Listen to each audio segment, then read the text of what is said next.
암 치료하는데 mRNA를 많이 활용을 했었고요. 그 mRNA를 만든 선두 그룹인 모더나나 바이오엔텍, 큐어백 이런 회사들이 이번에 이런 코로나19 사태를 겪으면서 mRNA 회사들의 미래는 더 밝아졌다고 볼 수 있는 게 그런 거를 다 종합해서 봤을 때 그 앞서가는 아까 세 개의 회사 말씀해 주셨잖아요. 그거 말고 좀 눈여겨볼 만한 학자적인 입장에서 굉장히 의미 있는 연구를 하고 있다. 사실은 지금 굉장히 많은 회사들이 뛰어들었어요. 네. 그래서 어떤 혁신적인 거 이런 거는 우리가 이름도 모르는 작은 바이오 벤처들에서 튀어나올 수 있어요. 왜냐하면 이런 바이오 벤처들은 몸이 가벼워요. 몸이 가볍고 빨리빨리 뭔가 적응해 보면서 이렇게 뭔가를 새로운 분야를 공격적으로 해볼 수 있거든요. 이 큰 회사들은 사실은 그게 약간 어려워요. 뭐 저도 내부적인 사정은 잘 모르겠지만 어떻게 보면 저희가 알지도 못한 회사들이 갑자기 2, 3년 있다가 우리 이거 개발했어요 라고 이상이 끝났습니다. 이렇게 될 수 있을 겁니다. 그러니까 지금 얘기를 듣다 보니까요, 이 의학 분야의 패러다임이 아주 크게 바뀌어 있다는 느껴집니다. 그러니까 지금까지는 우리가 단백질을 중심한 이유가 실제로 우리가 약을 주더라도 어떤 생리 활성을 나타내는 건 단백질이거든요. 그러니까 단백질 아까 자동차에 비유하셨는데 만들기 어렵더라도 자동차를 잘 만들어서 넣으려고 하다가 그러지 말고 그 설계도인 그 mRNA를 넣어주자. 훨씬 쉬우니까 이런 것으로 모든 것들이 지금 꼭 이 백신만이 아니고 다 모든 있습니다. 면에서 예. 한 빠르게는 12년 후에 의학의 그렇죠. 모든 좀 이 네. 랜드스케이프가 바뀔 것 같은 느낌도 듭니다. 제가 큐어백이라는 회사를 잠깐 말씀을 드려볼게요. 큐어백이라는 회사가 사실 mRNA 백신에서는 가장 먼저 했던 회사고요. 제가 2015년, 14년 정도에 mRNA라는 걸 공부할 때 큐어백 논문도 사실 별로 없었어요. 1년에 mRNA 논문이, 백신 논문이 4편, 5편 나올 때였거든요. 그러니까 큐어백의 특허 자료를 가지고 제가 공부를 했었어요. 근데 큐어백이라는 회사가 이제 2000년부터 했으니까 업력은 가장 오래됐죠. 근데 뭐 다들 아시다시피 코비드-19 백신 실패했잖아요. 그럼에도 불구하고 이 사람들이 코로나19를 mRNA를 만들려고 계속 일을 해요. 하는 이유는 이 사람들이 이거 갖고 돈 벌려는 게 아니라고 저는 생각해요. 이 자기들 플랫폼에서 mRNA 백신을 만들어서 인허가를 한번 받으면 그 다음부터는 규제기관 상대하기가 훨씬 쉬워지죠. 그래서 다음에 자기들이 아마 예방용 백신보다는 다른 치료용 백신 만들 때도 자기들 플랫폼, 자기들 전달체가 이렇게 효과가 있었고 한 1억 명 정도가 맞았는데 이러이러한 부작용만 생겼지 심각한 부작용은 없었다. 그러니 이거 인허가 해줘 라고 했을 때 그런 데이터가 누적되는 거죠. 그럼 규제기관도 이제 좀 전향적으로 생각을 할 수 있게 되고요. 진짜 그런 것 때문에 다양한 그런 연구 회사에서 다양한 질환을 대상으로 mRNA 치료제를 지금 하고 있잖아요. 맞습니다. 그 중에서 가장 좀 가시적으로 성과가 나올 만한 질환이 뭐가 있을까요? 예측해보고. 이 병에는 이게 진짜 빨리 나올 것 같아. 약간. 그 매우 어려운데요. 그래도 가장 빠른 거는 아직은 예방용 백신일 것 같아요. 백신? 네, 왜냐하면 모더나사 같은 경우에는 지금은 코로나 백신 딱 하나만 만들고 있잖아요. 근데 최근에 6가 백신이 나왔어요. 6가지 타입이 들어가게. 어떻게 만들었냐면 저희가 독감 백신을 4가를 맞거든요. 그 4개에 대해서 다 백신을 넣고요. 당연히 코로나 넣고요. 그다음에 재밌게도 RSV를 넣었어요. 어린애들한테 좀 문제가 되는 그런 병인데 그 6개가 다 한꺼번에 들어갈 수 있는 백신을 만들었는데 mRNA 백신의 장점 중에 하나가 이렇게 다카 백신을 만들기가 쉬워요. 왜냐하면 그 동그란 그 비누거품 같은 전달체 안에다가 유전자만 여러 개 넣으면 되거든요. 물론 이제 비율이나 고루고루 다 들어가게 하는 거는 당연히 노하우가 있죠. 그래서 아무나 할 수 있는 건 아니지만 그 노하우를 잘 가지고 있는 회사가 다카 백신을 만들면 예방용 백신 시장에서 또 한번 히트를 칠 수 있겠죠. 그리고 나서 아마 다음은 치료용 백신일 텐데 그러면 어떤 게 먼저 나와? 모르겠습니다. 요게 중요하네. 저는 암 백신일 것 같아요. 암 백신. 왜냐하면 다른 것보다도 그러니까 일단 암 백신이 많이 이 mRNA를 이용해서 많이 임상시험을 하고 있고요. 또 하나 다른 질환에 비해서 암은 이제 아무래도 좀 더 생사가 막 걸려있는 당장에 생사가 걸려있다 보니까 임상시험을 좀 더 공격적으로 할 수가 있어요. 그것도 맞습니다. 그래서 그런 면에서 아마도 그렇지 않을까 생각은 하고 있습니다. 거기에 저도 전적으로 동의하는데 저는 뭘 예상했냐면 어떤 암인지 그거를 지금 고민해야 되는데 암도 종류가 다양하니까. 그렇죠. 그렇죠. 네. 아마 개인적으로는 HPV 암 백신이 제일 빠르지 않을까. 자궁경부암 암 백신이. 그건 예방용 백신이 아니라 제가 말씀드린 건 치료용. 왜냐하면 그건 타켓이 너무 분명해요. 저희가 알고 있고 누구나 다 알고 있는 타켓이라 걔를 아마 걔나 아니면 멜라놈 피부암 피부암. 정도가 아닐까. 그 파이프라인을 보면 여러 가지 있어요. 바이오엔텍도 뭐 멜라노마도 그 피부암도 있고 자궁경부암도 있고 그 다음에 그 전립선암 이런 것들이 사실은 그 네오엔티진이라는 것들이 어느 정도 잘 밝혀져 있는 것들이거든요. 그러니까 그런 거 위주로 지금 진행을 하고 있죠. 그 바이오엔텍 그 홈페이지 가보면 다 있어요. 자기들이 무순암에 대한 네, 네. 치료제를 만들고 네, 있어요. 다 있습니다. 다 있습니다. 네. 어디까지 가 있는지도 다 나와 그건 있습니다. 되게 모든 생명 다 있어요. 자궁경부암, 그다음에 피부암. 근데 여기서 한 가지 궁금한 게 있습니다. 그러니까 지금 mRNA 백신의 역사가, 치료제의 역사가 전달체죠. 뭐 지난 30년 동안 이렇게 발전을 해왔는데 그러다 보니까 지금 이제 눈에 띄는 회사들은 바이오엔텍, 모더나, 큐어백 이런 네. 데들이 있단 말이죠. 그러면 얘네들은 나중에 또 몇십 년 후에 본다면 더 성공한 회사가 있고 좀 덜 성공한 회사가 있을 것 같아요. 현재 백신에 적용한 전달체는 한 회사 제품이에요. 유감스럽게도 그 방금 말씀하신 모노나 바이오엔텍 큐어백이 아닙니다. 예. 다른 회사 제품을 가지고 다 라이센싱 인 해가지고 이 사람들이 제품을 개발한 거고요. 그러니까 아마 내부적으로도 열심히 만들 겁니다. 왜냐하면 현재 사용하고 있는 전달체가 완벽하지 않아요. 사실은. 그래서 그거를 해결하는데 모든 역량을 집중할 거라고 저는 생각을 하고요. 두 번째, 발현 플랫폼에서도 조금씩 차이가 있습니다. 이건 뭐 어느 회사 제품이 좋고 나쁘고는 제가 말씀을 못 드리겠고요. 제가 큐어백, 바이오엔텍, 모더나를 다 만들었거든요. 그대로 흉내내서 만들어서 테스트를 해보면 물론 뭐 제 손에서 한 거라 또 회사에서는 아니라 그럴 수 있지만 조금씩 발현 효율이 다르고 뭐 저희가 저희 자랑을 하자면 저희가 만든 게 제일 효과가 좋았고요. 저희 제품이 아니지, 이건 제품은 아니지만 저희가 자체적으로 개발한 플랫폼이 가장 잘 발현을 하더라고요. 모더나나 바이오엔텍보다, 큐어백보다. 그래서 좀 뿌듯했었고요. 근데 전달체 그런 부분이 사소한 부분이 일단은 차이가 날 수 있고요. 두 번째는 방금 말씀하신 적응증입니다. 네. 적응증을 어디에 적용하는지가 굉장히 중요합니다. 네. 왜냐하면 모더나사도 사실은 바이오엔텍처럼 원래는 암 백신만 개발하던 회사였거든요. 그러다가 이번에 방쉘인가요? 약간 제가 발음을 어떻게 하는지 모르겠는데 CEO가 한번 바뀌었었어요. 모더나사에. 근데 이 CEO가 바뀐 CEO께서 암 백신도 하지만 감염병 백신을 하라고 파이프라인을 막 갈아치웠어요. 갈아치우는데 이제 과학자들은 반발을 하고 뭐 이분은 하라 그러고 해서 좋은 과학자들이 많이 나갔어요. 사실은 모더나사에서. 그러면서 이 감염병 쪽이 한 파이프라인을 차지했거든요. 근데 지금 와서 놓고 보니 그 CEO의 그게 맞았던 거죠. 예, 어떤 면에서 성견점이 있었죠. 그거는 어떻게 보면 어떤 적응증에 이 mRNA 백신을 끌고 갈 거냐가 사실은 중요했거든요. 근데 재밌는 건 이 CEO가 과학자 출신이 아니더라고요. 제가 사실 이 질문을 드린 이유가 바로 그런 면이었는데요. 그러니까 우리가 어떤 테크, 그러니까 기술 중심의 기반의 회사들은 남들보다 내가 더 좋은 기술이 있으면 당연히 더 잘 성공을 그렇죠. 하겠죠. 하지만 비슷한 기술을 가지고 있어도 내가 어디다 적용할 거냐, 이것도 굉장히 전략적인 판단이 굉장히 중요한 것 같아요. 그래서 이 두 가지가 뭐 기술만이 중요한 게 아니고 어떻게 적용할 거냐, 어디다 적용할 거냐, 굉장히 정말 중요하다. 정말 중요합니다. 그게 오히려 어딘지는 저도 모르겠습니다. 사실은 그런 식으로 따지면 바이오엔텍이나 모더나, 큐어백 그렇죠. 우리가 지금 다 이름 알고 있지만 그렇죠. 몇 년 전까지 모르는 회사들이었거든요. 근데 여기서 한 가지 제가 좀 덧붙이고 싶은 거는 몇 년 후에 혜성같이 나타날 지금 이름 없는 회사도 있다고 했는데 그게 재수가 아닙니다. 그 사람들. 지금 연구 개발을 그럼요. 굉장히 아주 기반을 탄탄히 한 맞습니다. 회사들이 이제 몇 년에 그렇게 드러나는 것이죠. 이게 무슨 뭐 재수가 아, 아니거든요. 절대로 그렇게 될 수는 없습니다. 네. 최근에 제가 그 벤처 캐피탈 하시는 분들을 몇 분을 만났는데 그분들이 한 분이 그러시더라고요. 좀 규모가 있는 벤처 캐피탈이었는데 자기한테 지금 mRNA 백신을 우리가 개발하니까 자금을 투자해 주세요라고 한 회사가 자기한테만 19개가 와 있대요. 그 한 사람한테 19개 회사들이 지원을 한 거죠. 그런 걸 보면 굉장히 많은 회사들이 있고 굳이 저는 주식을 안 합니다만 혹시 관심이 있으시고 뭐 아나운서께서 생명과학과를 나오셨다고 하니까 관심이 있으시면 그 회사의 홈페이지를 가서 보고요.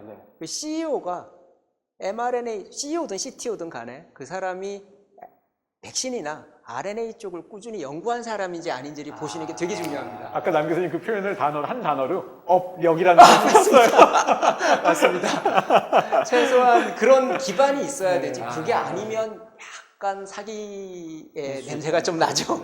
실제 그 연구를 오랜 기간 해오신 분들. 근데 사실은 mRNA 백신은 많지는 않아요. 많지는 않지만 그래서 비슷한 분야를 하신 분들이 있는지를 보시는 게 되게 중요하고요. 뭐 이것도 되게 재밌는 얘기인데 제가 2016년에 모 학회에서 mRNA 백신으로 발표를 해달라고 해서 한번 간 적이 있거든요. 정말 아무도 관심 없으시더라고요. 정말 이렇게 관심이 없나 싶어요. 저는 막 흥분해서 막 얘기를 하는데 정말 아무 관심이 없으셨어요. 저 그때 청중에 있던 것 같은데. 관심을 좀 주시지 그러셨어요. 아니요, 열심히 들었어요. 교수님은 정말 열심히 들어주셨는데 대부분 이렇게 너무 지루해하시고 뭐 이렇게 관심이 없으셔다가 올해 사실 작년도 아니었습니다. 제가 작년에 조금 이제 mRNA 좀 일이 진행이 되는 것 같다가 올해 초에 이제 1월, 뭐 12월, 작년 12월, 1월, 올해 1월, 2월에 mRNA가 뜨니까 정말 제가 감당할 수 없을 정도로 mRNA를 발표해달라는 이 강연들이 와서 처음엔 제가 열심히 하다가 요즘은 시간이 안 돼서 정말 이렇게 거절하는 게 많거든요. 너무 죄송하긴 한데. 이 mRNA 백신이나 치료제 이 분야는 좀 관전 포인트라는 게 이 자체를 어떤 식으로 좀 더 잘 만들 것인가, 이것도 물론 중요하겠지만은 이렇게 한 아이템이 미래의학의 좀 트렌드를 바꿀 것 같을 때는요, 아까도 말씀드린 것처럼 이것이 어떤 쪽으로 가는가, 그렇지, 어디에 쓰일 것이냐. 근데 또 누구는 또 전혀 엉뚱한 데로 쓸 수도 있거든요. 이런 것들의 아이디어, 이런 것들이 관전 포인트가 될 것 같아요. 현금을 어디다 쓸 것이냐. 그렇죠. 맞죠? 맞습니다. 산을 살 것이냐, 맞습니다. 집을 살 것이냐, 땅을 살 것이냐. 딱 맞네요. 이런 거지. 아까 차의 비율만 국한한다면 A 사건을 살 거냐, 그렇지. B사의 차를 살 거냐, 그렇죠. 이렇게 뭐 SUV를 살 거냐, 뭐 이런 식으로. 맞습니다. 무궁무진한 구매력이 있잖아요. 맞습니다. 그렇죠. 예. 예. 야, 요거가 예. 포인트구나. 역시 굉장히 빠르십니다. 네, 역시 생명과학과를 나오신 게 많네요. 많이 배웠습니다. 예. 좀 아까 남 교수님께서 어떻게 이제 암에 대해서 면역 반응이 일어날 수 있는가를 좀 약간 좀 간단히 설명을 해주셨는데요. 제가 그걸 약간 좀 더 부연 설명을 해드릴게요. 그러니까 이제 암 세포는 아까 말씀드린 것처럼 원래 내 세포지만은 지금 돌연변이가 있으면서, 유전자의 돌연변이가 있으면서 단백질이 좀 내 거가 아닌 걸로 바뀐 거거든요. 근데 우리 면역계는 그걸 기가 막히게 알아냅니다. 어떻게 알아내는가 하면요, 우리 세포들 내는 모든 세포 위에 MHC라는 단백질이 있어요. 그걸 사람에선 HLA라고도 부르는데요.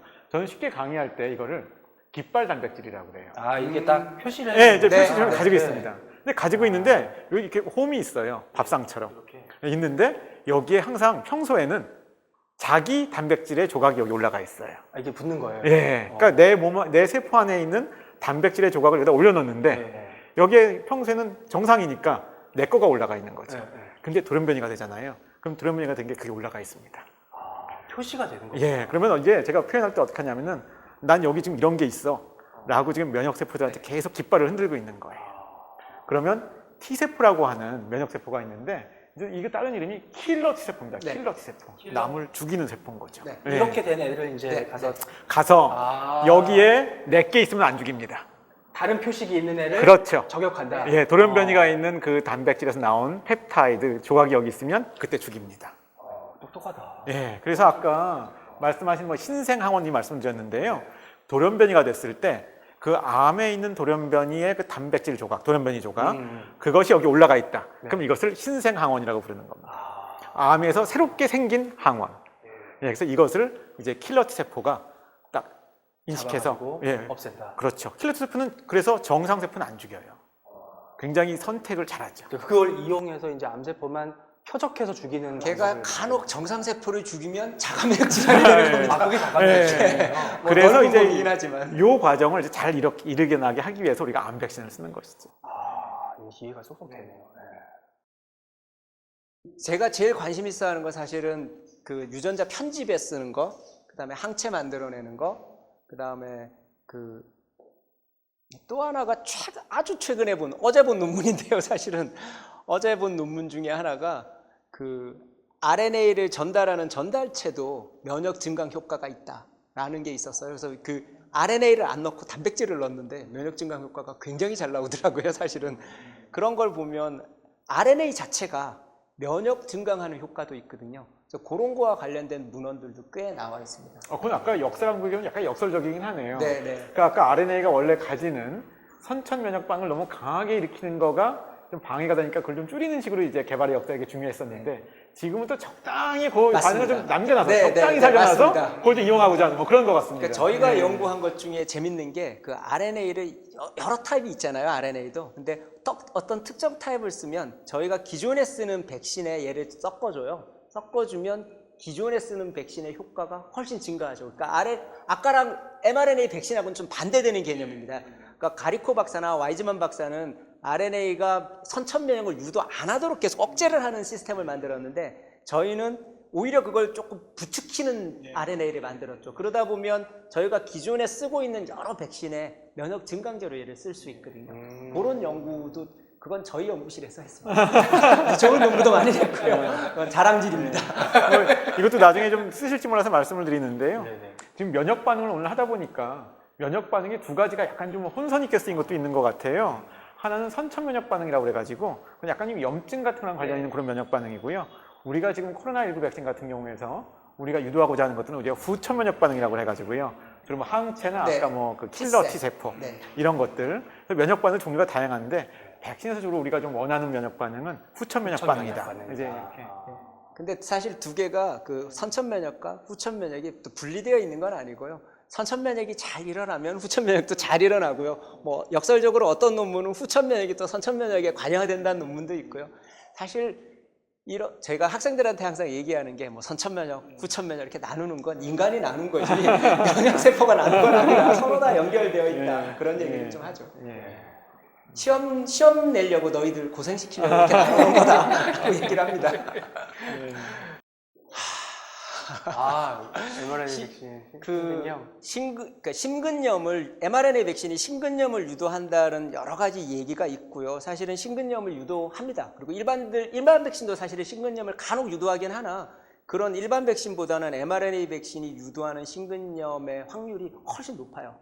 그런데 기전은 아직 명확하지는 않습니다. 그게 뭐 보통 생각하기에 타이반 인터페론이 만들어지는데 mRNA 백신이 맞으면 어쩌면 그거의 부작용이 아닐까라는 생각들을 하는데 그나마 다행스러운 건 심근염을 유도하긴 하지만 심각한 심근염으로 아직 가지는 않았어요. 우리나라 케이스도 대부분 다 회복했고요. 외국 케이스를 보면 2, 3일 안에 다 회복이 됐었습니다. 그래서 이렇게 심장에 문제를 야기할 가능성이 있어 정도만 알고 백신을 맞으신 분들이 주의 깊게 잘 모니터링을 하면 아직은 큰 문제는 없는 거로 결론이 나 있습니다. 그리고 그런 심근염을 유발하는 리스크보다 위험도보다 백신을 맞아서 안전해지는 혜택이 훨씬 높거든요.